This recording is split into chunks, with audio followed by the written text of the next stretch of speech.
ओम श्री गुरुवे नमः। नमस्कार दोस्तों, स्वागत है आपका मेरे इस चैनल पर। तो सबसे पहले मैं आप सब लोगों को दुर्गा नवमी और भगवान श्री राम जी के जन्म दिवस अर्थात राम नवमी दोनों की बहुत बहुत बधाई देता हूँ। साथ ही थोड़ा सा आज बाकी विषय से हटकर हम भगवान श्री राम का चूँकि जन्म दिवस है आज नवमी तिथि को, तो उन्हीं की जन्म कुंडली का थोड़ा बहुत विश्लेषण करते हैं, उससे कुछ सीखने समझने का प्रयास करते हैं। तो आज का हमारा जो टॉपिक है वह है कि भगवान श्री राम की जन्म कुंडली का विश्लेषण करेंगे हम, और इससे हमको आपको सभी लोगों को कुछ न कुछ सीखने को मिलेगा। तो जैसा कि माना जाता है कि भगवान श्री राम का जन्म 1,25,58,121 वर्ष पूर्व, अगर 2021 वर्तमान से मानेंगे तो इतना वर्ष पूर्व माना जाता है। चूँकि उस समय त्रेता युग चल रहा था, तो ये 1 करोड़ से भी अधिक वर्ष पूर्व की ये समय माना जाता है। इनका जो जन्म है उसके बारे में जो वाल्मीकि रामायण है, आदि कवि महर्षि श्री वाल्मीकि हैं, उन्होंने एक श्लोक लिखा है, वाल्मीकि रामायण के ही अंतर्गत आता है, जहाँ से इनकी कुंडली समझ में आती है। वह श्लोक है, ततो यज्ञे समाप्ते तु ऋतूनाम खट समत्ययो है, ततश्च द्वादशे मासे चैत्रे नवमिके तिथौ नक्षत्रे अदिति दैवत्ये स्वोच्वा संस्थेषु पंचमशु ग्रहेषु कर्कटे लग्ने वाक्यता विन्दुना सह। यह वाल्मीकि रामायण के बालकांड के अध्याय 18 की श्लोक 8 और 9 हैं।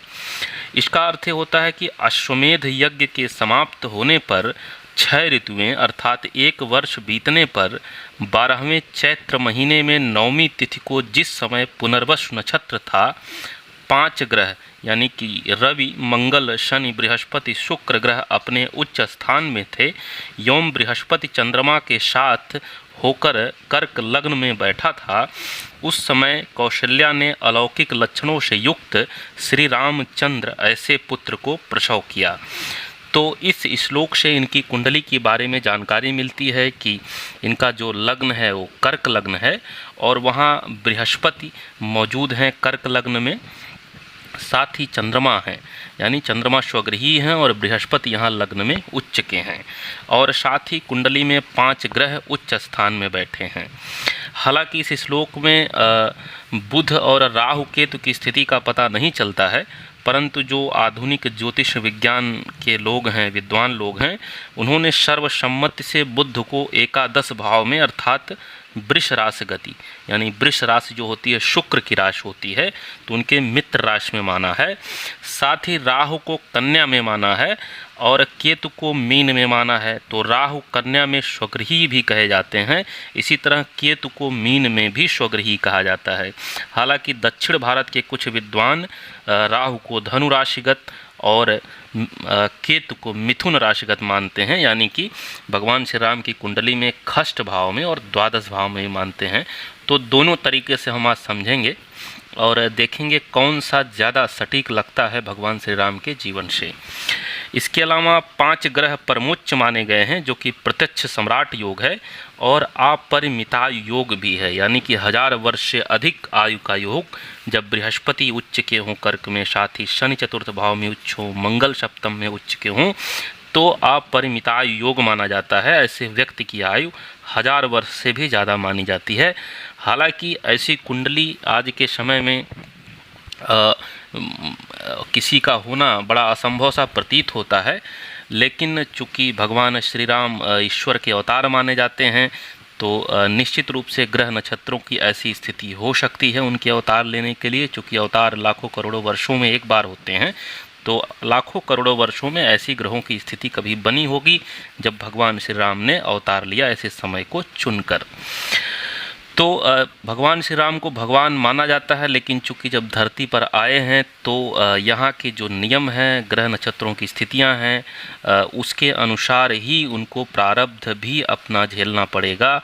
ऐसा मृत्युलोक में माना जाता है कि यहाँ ईश्वर भी अगर आएंगे तो भी अपने नियमों से बंधे होंगे, भले हो नियम स्वयं उन्होंने ही बनाए हों। तो थोड़ा बहुत आते हैं, आज अब उनकी कुंडली में नज़र डालते हैं। तो कुंडली का जो प्रथम भाव है, जो लग्न भाव है, वहाँ बृहस्पति कर्क राशि में उच्च राशिगत हैं, साथ ही चंद्रमा वहाँ स्वराशिगत हैं।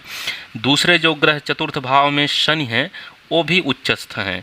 मंगल सप्तम भाव मकर राशि में उच्चस्थ हैं, साथ ही सूर्य दसम भाव में जो है मेष राशि में उच्चस्थ होकर बैठे हैं। इसके अलावा पांचवें ग्रह शुक्र भी उच्च राशि में है। राहु की स्थिति अगर हम उत्तर भारत के विद्वानों के अनुसार तृतीय भाव मानते हैं तो एक कन्या राशि है जो कि इनकी राशि मानी जाती है, और साथ ही केतु की स्थिति मीन राशि नवम भाव में है शुक्र के साथ। इसके अलावा राहु केतु को अगर हम खष्ट भाव में मानते हैं और द्वादश भाव में मानते हैं तो खष्ट भाव में राहु नीच के होकर कहीं न कहीं शत्रु और रोग, जो इस तरह की चीज़ें खष्ट भाव से विचार की जाती है, उसको नीच होकर कमज़ोर करेंगे, यानी कि शत्रुओं को इनके कमज़ोर करेंगे। साथ ही केतु द्वादश भाव में भी अच्छे माने जाते हैं। तो इस तरह एक ऐसा संयोग पूरी कुंडली में बन रहा है जो बड़ा असंभव सा प्रतीत होता है। लग्न में देखें तो लग्न में बृहस्पति जो है वो उच्च के होकर के, और साथ ही केंद्र के चारों हम भावों को देखें, चारों भावों में उच्च के ग्रह हैं। तो बृहस्पति यहाँ लग्न में एक तरह से हंस राजयोग बना रहे हैं, चंद्रमा यहाँ इनके साथ हैं, गजकेसरी योग हैं, और हंस महापुरुष योग भी बन रहे हैं इनमें। तो इतने सारे योग एक साथ बनना वो भगवान श्री राम की कुंडली में ही संभव है। अब सारी चीज़ें अच्छी हैं, बृहस्पति लग्न में है, चंद्रमा है साथ में, गजकेसरी योग है, सम्राट योग है। तो इस तरह से उनको एक चक्रवर्ती सम्राट बनने का सौभाग्य प्राप्त होता है। साथ ही सूर्य दसम भाव में उच्च के बहुत ही श्रेष्ठ माने जाते हैं। ऐसा व्यक्ति अत्यंत न्यायप्रिय और पराक्रमी राजा होता है, पूरे संसार में विख्यात। परंतु अब कुछ चीज़ें इसमें ऐसी हैं जैसे कि उनका जो राजयोग है लग्न में, वो राजयोग भंग हो रहा है कुछ जगहों से, जिसकी वजह से वो कहीं न कहीं राजा बनते बनते रह गए। तो हम शनि पे थोड़ी सी नज़र डालेंगे, चूँकि जहाँ भी कुछ गड़बड़ होता है कहीं न कहीं शनि का उसमें रोल होता है। शनि की अगर हम तीसरी दृष्टि डालेंगे तो वो छठे भाव पे पड़ रही है, जहाँ वो शत्रुओं के लिए तो ठीक है, दमनकारी हो रहे हैं। उनकी सातवीं दृष्टि जो है यहाँ दसम भाव पे जो है सूर्य के भाव पे पड़ रही है, तो कहीं न कहीं वहाँ भी वो समस्या पैदा करेंगे। और इनकी दसवीं दृष्टि जो है वो लग्न में बृहस्पति और चंद्रमा के इस कर्क लग्न में पड़ रही है। साथ ही मंगल की भी सातवीं दृष्टि लग्न में है।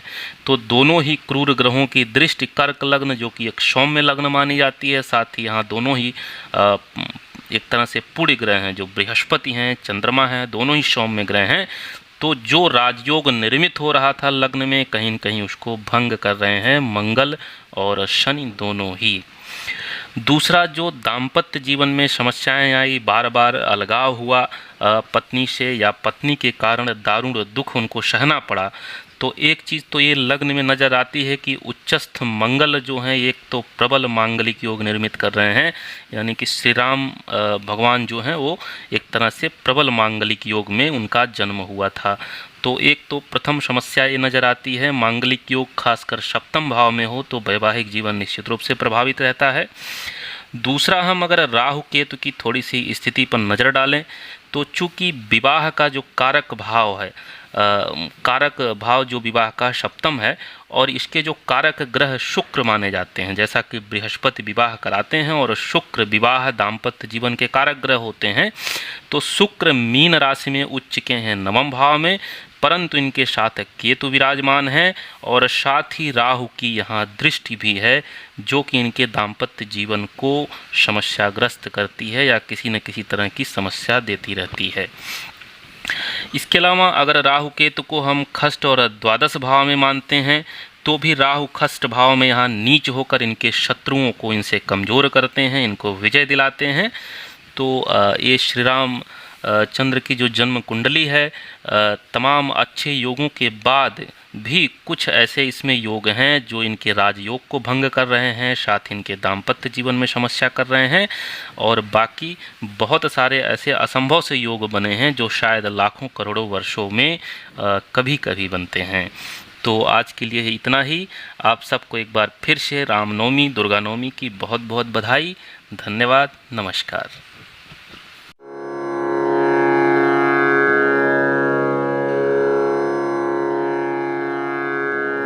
ओ